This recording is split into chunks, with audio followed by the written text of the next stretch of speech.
Here's a beautiful 1987 Fiero SE, beautiful blue color, and the owner has had it ever since new.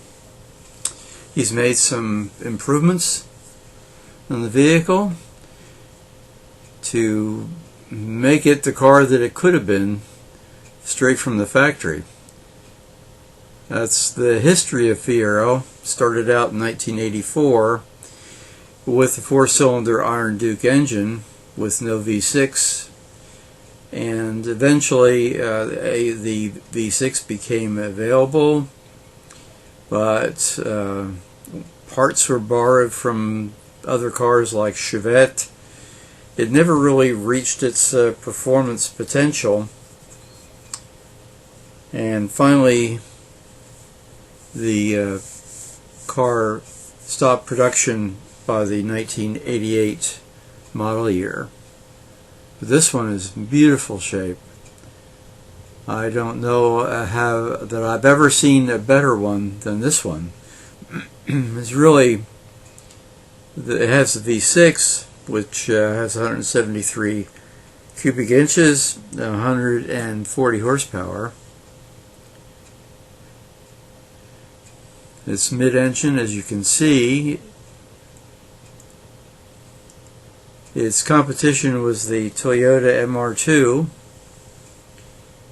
Unfortunately, originally that Iron Duke oil pan was too deep for installation, so they shaved some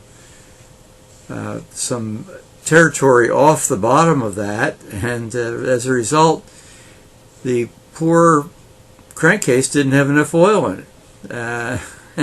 And so people had a tendency to run their oil a quart low. It really was low, with resultant catastrophe for the engine.